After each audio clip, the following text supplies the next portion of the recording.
9월 16일은 화석 선생님의 제사입니다. 제사에 참여하지 못한 사문분들을 위해 제작하였습니다.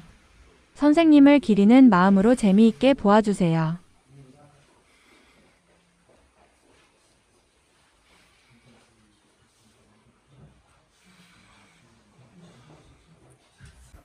향을 피우면서 제사가 시작됩니다.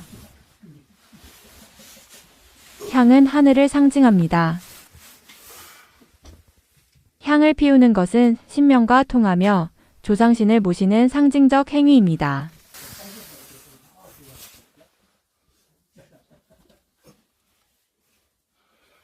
술을 붓는 그릇을 모사기라고 합니다. 그릇에 흙을 담고 띠풀을 엮어 세 가닥을 꽂아 만듭니다. 술을 모사기에 붓고 상에 올립니다. 집사는 이를 옆에서 도우며 제사를 진행합니다. 혹자는 술을 제사상에 돌리는 행위를 근거가 없다고 비난하며 진짜 양반집에서는 술잔을 돌리지 않는다고 설명합니다.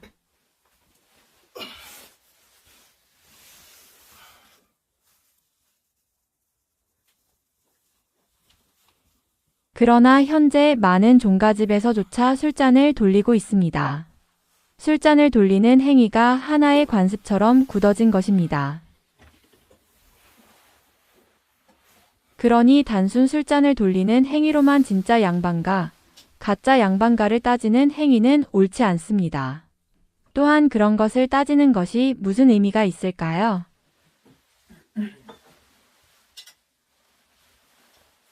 선생님께서는 제사는 정성이 가장 중요하며 물 한 잔을 떠올리더라도 정성이 있는 것이 중요하다 하셨습니다.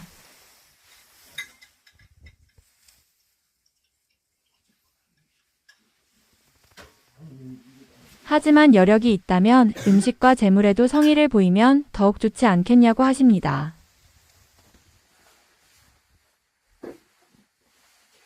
또한 화석 선생님은 큰 선비셨으니 정성스럽게 모시고 싶다고 하셨습니다.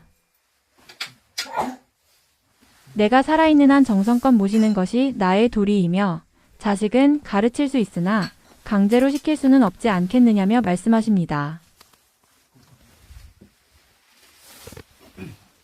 집사가 제문을 읽습니다. 유세차 을사 9월 개해사 신 6일 부인 효자 종순 감소고 현고 화석 처사북은 현비층 국회의원 부인 강릉유씨 세서천역 현고휠부림 주원감시 오천만급 근위정작 서수공신 전원상향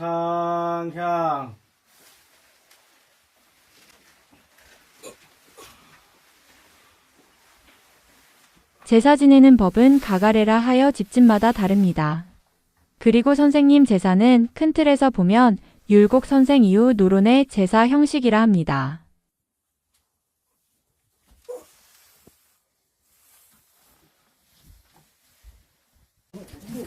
과일은 대추, 밤, 감, 배의 순서인데 시가 하나, 셋, 여섯으로 늘어나는 순서입니다. 왕, 삼정승, 육판서의 순서와 같습니다.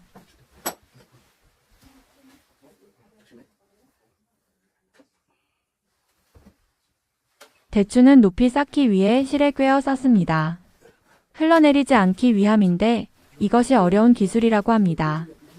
밤을 깎는 것이 굉장히 어렵습니다. 깎은 밤을 상위에 올려놓아 위아래 수평을 잡아가며 밤을 깎습니다. 높이 쌓아야 하기 때문입니다.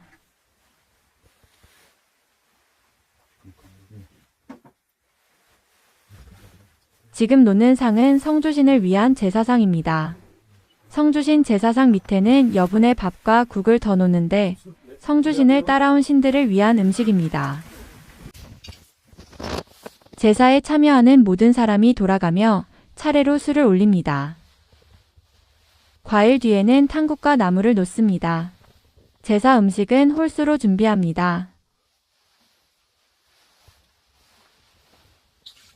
탕국은 홍합새우 들깨탕, 소고기 들깨탕, 버섯 들깨탕입니다. 지역마다 탕이 다른데 다른 지역은 맑은 탕국을 놓기도 합니다. 전라도는 음식이 발달하여 들깨와 쌀가루를 추가한 탕국을 사용합니다. 나물은 아주까리잎, 도라지, 고사리, 뽕잎, 시금치를 준비합니다.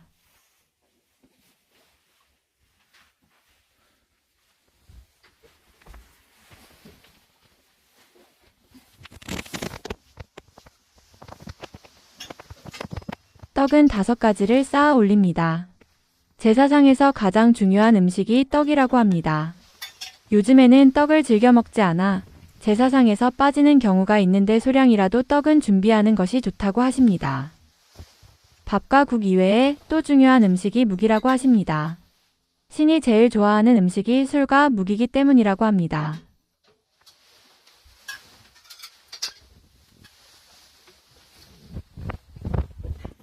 그래서 선생님은 특별히 도토리까지 주워다가 묵을 만드는 정성을 보이십니다.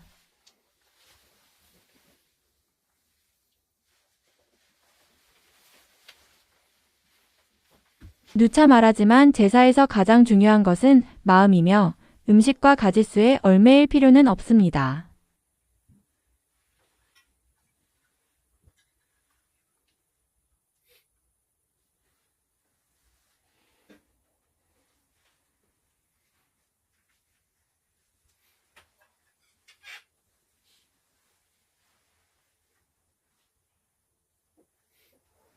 화석 선생님은 현대 유학의 종장이시며 불천 위에 배양된 분입니다. 개인 제사 이상의 의미가 있으신 분이니 크고 성대하게 지내도 지나치지 않습니다.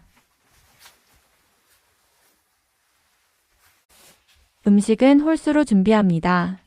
선생님의 제사상은 나물 5종류, 떡 5종류, 생선도 5종류입니다.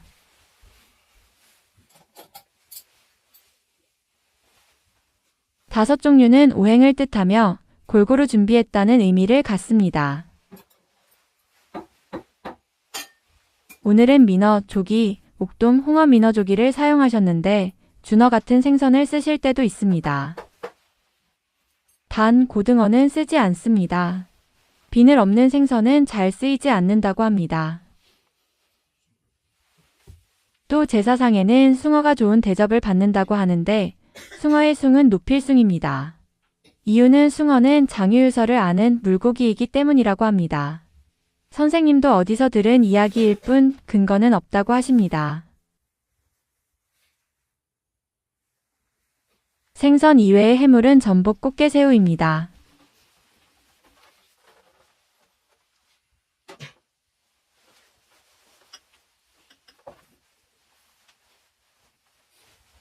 선생님의 신위에는 현고와 석처 사북은 신주라고 쓰여 있습니다.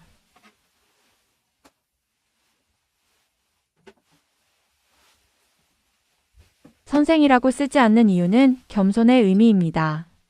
서원은 제자들 주관이기 때문에 화석 김선생이라고 쓰인 신위를 놓고 가묘에는 처사의 칭호를 사용합니다.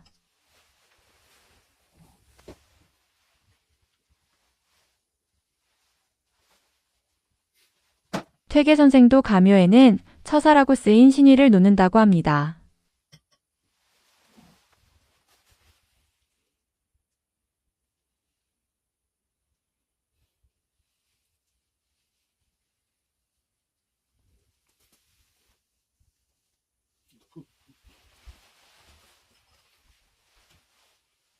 제사는 모든 것이 반대가 됩니다.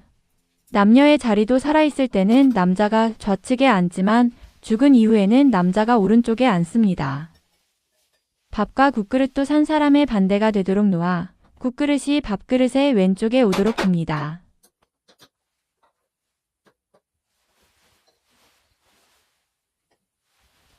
마지막으로 제문을 태우고 절을 드리면서 제사는 끝이 납니다.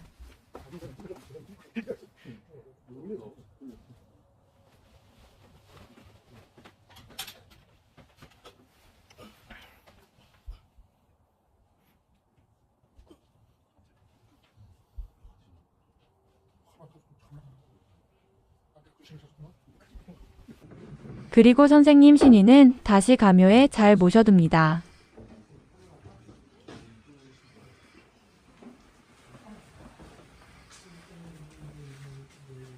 가묘 가는 길. 가묘는 안채의 좌측 뒤쪽에 짓습니다.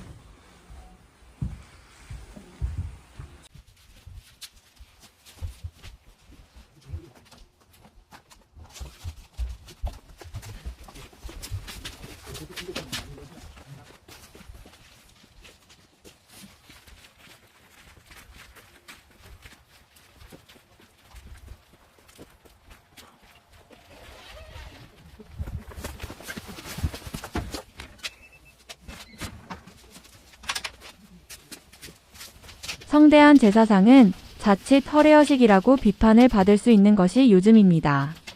하지만 그런 사람들도 절이나 교회에서 성대하게 예배드리는 것은 당연하다고 생각합니다. 유교의 입장에서 보면 부모님께 그런 정성을 보이는 것이 더 옳은 일입니다. 유교는 범신론입니다. 신을 대하는 원칙은 경의원지입니다. 각각 그 자리에 맞게 제사를 지내는 것이 원칙입니다. 왕은 산청과 종묘사직에 제사를 지내고 일반 서민은 조상신에게 제사를 지냅니다. 종묘는 역대 왕들이며 사직은 농사를 주관하는 신입니다. 제사를 지낸다 하더라도 신을 공경하는 의미일 뿐 신을 직접 모시는 행위는 아닙니다. 공자에게 제사를 지낸다 해도 공자를 모시는 것이 아닌 공자의 뜻과 사상을 존중하며 이어가겠다는 의미입니다. 이것이 경의원지의 의미입니다. 유교의 사후관은 음양관에서 시작됩니다. 양계는 음계를 공경하며 음계는 양계를 보호합니다. 이것이 음계와 양계의 원칙입니다. 그래서 우리는 제사를 통해 음계를 공경하는 의식을 갖습니다. 유교에서 제사를 중시하는 이유입니다. 제사에는 그래서 공경하는 마음이 가장 중요합니다. 그러나 물 한 잔이라도 사람이 먹는 밥이라도 올려주면 좋고 또 음식에 정성을 쏟고 절차까지 가지면 더 좋다고 보는 것입니다. 하지만 일제강점기를 거치면서 우리 문화를 허례허식이라고 비판하는 생각이 생겼습니다. 종교의식은 경건하게 생각하면서도 제사는 비천하다고 생각하니 이것은 우리 문화까지 부정하는 잘못된 생각입니다. 우리를 있게 해준 조상님들을 생각하고 또 감사한 마음을 담아 공경하는 것. 이것이 제사의 본 의미입니다. 유교의 제사 문화에 있어 남녀 차별의 문제가 거론됩니다. 선생님은 시대가 변했으니 남녀가 똑같이 참여해야 하며 부인도 남편과 함께 친정 부모의 제사를 지낼 수 있다고 말씀하십니다. 큰 어른의 제사를 지낸 후 음복을 하고 가면복을 많이 받을 수 있다고 합니다.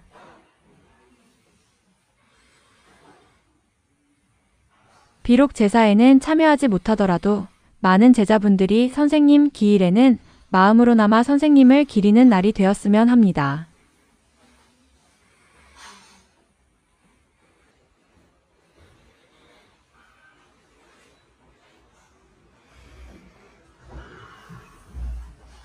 감사합니다.